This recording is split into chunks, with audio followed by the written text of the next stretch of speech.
The Legend of Zelda Majora's Mask was never supposed to exist. After development of 1998's Ocarina of Time wrapped, Nintendo was moving forward to develop a Master's Quest edition of the game, which would revise Ocarina's dungeons and hopefully capitalize even further on its success. However, one person was less than enthused about this plan. Then dungeon designer Eiji Aonuma knew that this would gift him the lion's share of the work, as he was primarily responsible for the dungeon design of Ocarina. Seeing Aonuma's reluctance, Ocarina director and Zelda creator Shigeru Miyamoto offered an ultimatum. If Aonuma could lead a team to create a new Zelda game using the Ocarina engine in a single year, they wouldn't have to deal with developing a new so-called flip-side spin-off game. So, with limited time and resources, Aonuma and his team buckled down and got to work. One of the biggest questions Aonuma was faced with was, how can we follow up something as perfect as Ocarina of Time? And his answer was to create a game that reflected his team's own struggles. Majora's Mask was Aonuma's first time in the director's chair for a 3D Zelda game, and with 1 year to create a follow-up to what is considered one of the greatest games of all time, Aonuma decided to reinvent the wheel with Majora's Mask and create a game that was deeply personal to himself and his team. The resulting game was no doubt a reflection of the feelings Aonuma and his team faced with all the pressure in the world on their shoulders. This is the incredible turnaround of Majora's Mask.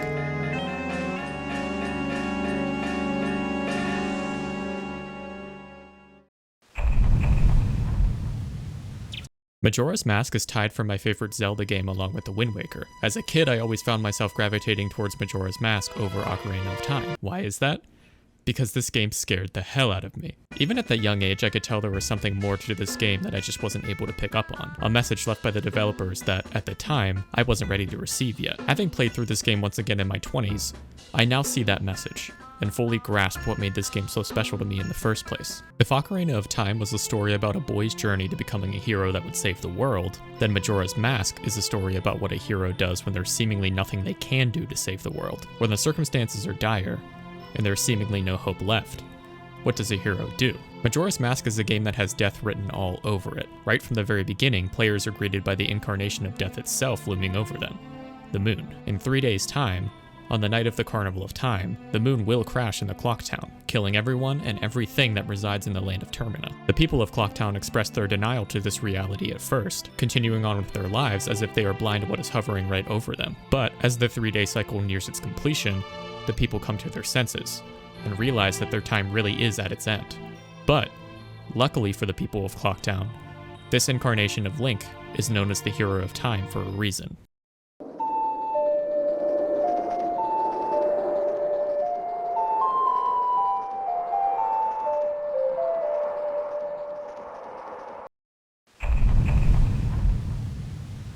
This is the gameplay loop you will experience in Majora's Mask. You start out on the dawn of the first day and play through a 3-day cycle, resetting the clock with the Song of Time when the night of the 3rd day approaches. In real life time, the 3-day cycle lasts about 54 minutes. However, a little scarecrow friend teaches Link that he can actually play the Song of Time in reverse to make the clock run 3 times slower, making the 3-day cycle last 2 hours and 42 minutes instead, which will come in handy as you're moving through one of the game's 4 temples or completing a side quest on limited time. The land of Termina invokes an unsettling feeling in the player, almost as if something is off about the place even without the moon in consideration. Many of the characters in the game are from Ocarina of Time and thus should remember you, but don't. Your circumstances of arriving in Termina are strange as well, falling down a large tree trunk and seeing images of things that are to come before Skull Kid tells you he got rid of your horse and transforms you into a Deku scrub. Once you're in Clocktown, the townspeople disregard you because you're a Deku scrub. You're even violently assaulted by one of the more unruly folks.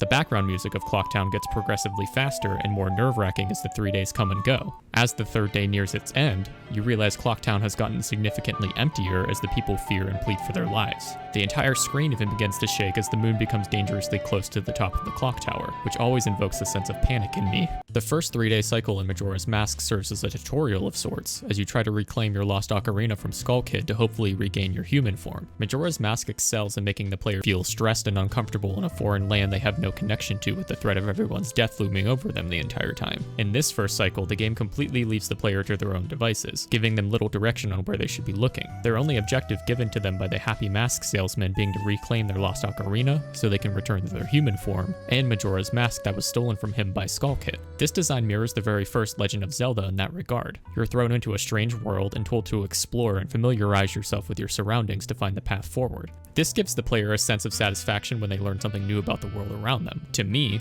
What this tutorial section is trying to tell the player is, pay attention and learn the layout of Clocktown, as it will come in handy later as you move to complete the game's various side quests. The tutorial also serves to teach the player how you can approach the world differently as a Deku Scrub, the first transformation that is available in the game. For example, during your first 3-day cycle, you will play a game of hide and seek with the Bomber Gang to learn their secret code to progress the story. This is the game nudging the player to explore Clocktown if they haven't already, subconsciously showing them around Clocktown not through a cutscene, but through the illusion that they have an important task to complete. One of the bombers is situated atop a building in West Clocktown. What will you do about it? Deku flower up to him and chase him down.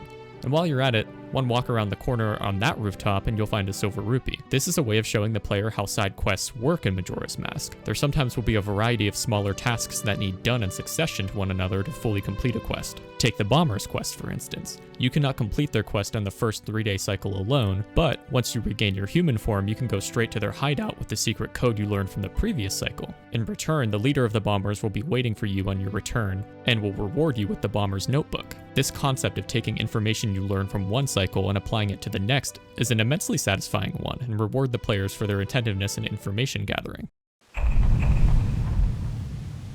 In total, Majora's Mask houses only 4 temples and one final confrontation with Skull Kid atop the clock tower. Most likely due to time constraints, the land of Termina is also noticeably smaller than Hyrule and Ocarina of Time, but that does not mean it lacks content by any means. If anything, Majora's Mask's reduced overworld size condenses all of the secrets and side quests in a smaller area, and in turn makes the player feel as though there's less wasted space throughout the map.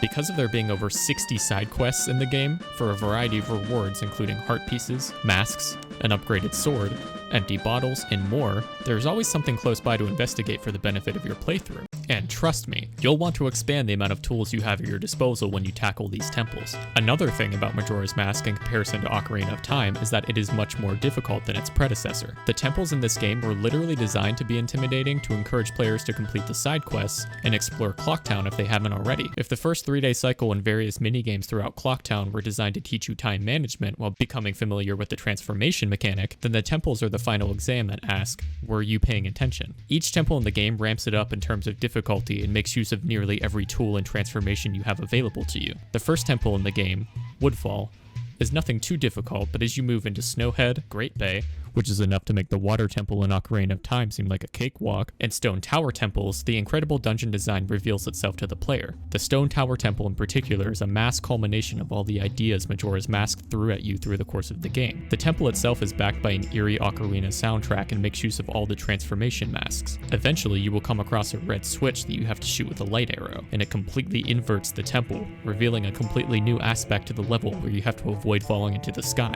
Flipping Stone Tower Temple to reveal that 2 levels in one were essentially built on top of each other is one of the most impressive displays of level design I have ever seen in video games. Couple that with the threat of running out of time in your 3-day cycle, and you have yourself one of the most tense yet exciting gameplay loops in all of Zelda. The temples of Majora's Mask are enough to make the game stand alone as a worthy successor to Ocarina of Time, but where Majora really shines is through the use of its optional, mask-collecting side quests. This additional element to the game really highlights the duality that Majora's Mask was going for, telling the story of both the people of Termina, as well as Link selflessly playing the role of the hero once again. And I just want to emphasize that the mask collecting is my favorite part about Majora's Mask. There are so many memorable side quests in the game that if I highlighted every one that resonated with me, this video would be at least twice as long as it already is. So, the one side quest I want to talk about is one that forced me to put down the game when I was younger and take a break from Majora's Mask because of the nightmares I was having about it.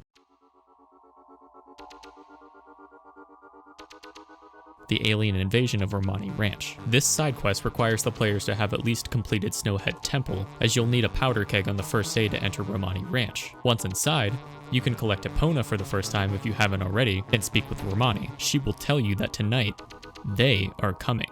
They come at night every year when the carnival approaches. They come riding in a bright, shining ball. A whole lot of them come down, and then they come to the barn.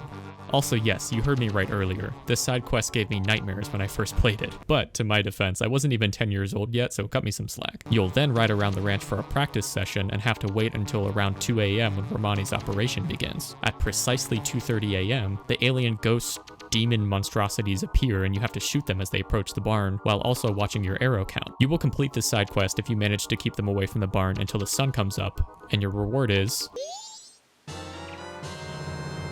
No, not the milk. one of the 6 highly sought after bottles in the game. Jordan Peele couldn't have said it better.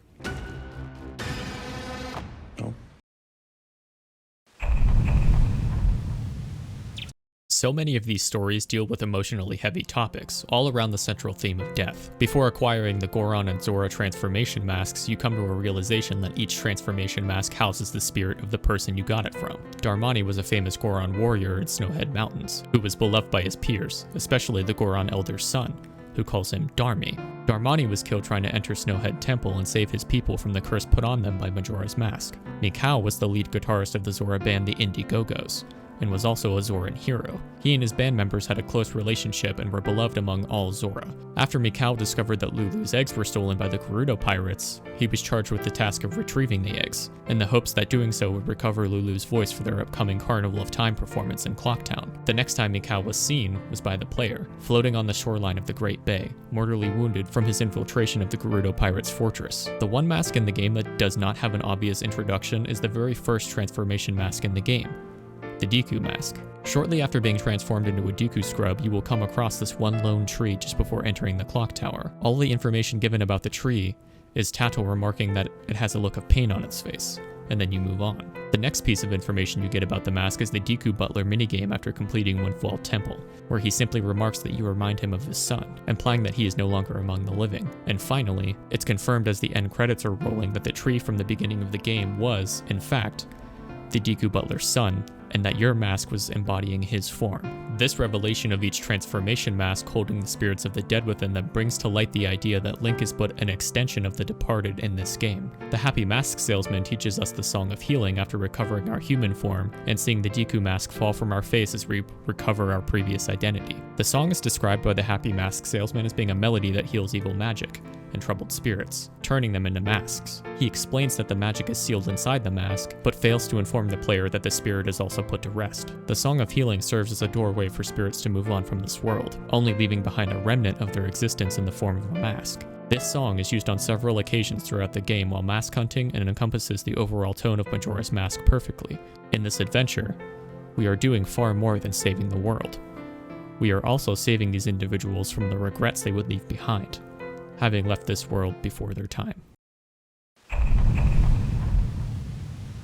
Ocarina of Time and Majora's Mask both touch on the topic of heroism, but tackle the idea in 2 very different ways. In Ocarina of Time, the more traditional version of heroism is displayed by Link in the sense that he represents and exemplifies all that is good in humanity. He is fighting for a just, righteous, important, and beautiful cause. The path to attaining and growing into that heroism is the subject matter of Ocarina of Time. However, Majora's Mask shows us a very different side of heroism and its consequences, and it does so powerfully. Majora's Mask demonstrates time and time again throughout its runtime that such a heroism displayed in Ocarina of Time comes with a cost. Several characters in Majora's Mask display an honorable amount of heroism, but without Link's help, they would fail. The Deku Princess was captured and the monkey was to be tortured in Woodfall. Romani, without Link's help, would be abducted by the aliens he was trying to stop. Even the giants that eventually assist you in stopping the moon had succumbed to Majora's Mask's power. Majora's Mask shows that even the most righteous sometimes are not able to prevail on their own, or even reap the benefits of their heroic deeds in the case of Link. Because,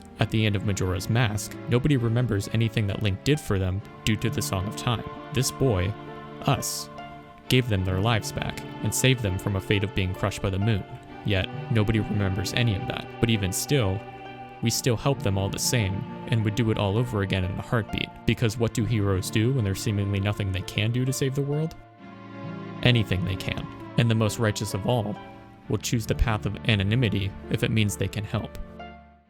Majora's Mask still stands the test of time for me, and now playing it again for the first time in nearly 8 years gives me a different appreciation, but the same sense of joy for the game once again. With all the ports that have been released for it over the years, it couldn't be easier today to pick it up and start playing. The original version of the game that was released for the N64, GameCube, and now Nintendo Switch has a few issues, such as their frame rate, stuttering, and some audio glitches here and there. And this might be taboo to say in front of the Zelda community, but I didn't think the 3DS version was so bad. Sure, it strips away an element of difficulty with being able to save whenever you choose without quitting the game, but there are a ton of quality of life improvements as well, such as being able to choose the exact time you want to skip to in the future instead of being forced to settle for either 6 AM or 6 PM of the next day, and then waiting around for a specific time in order to complete a side quest. In the end, it's your experience, and I would rather someone try Majora's Mask and love it on the 3DS than never play it at all, but hey, that's just me.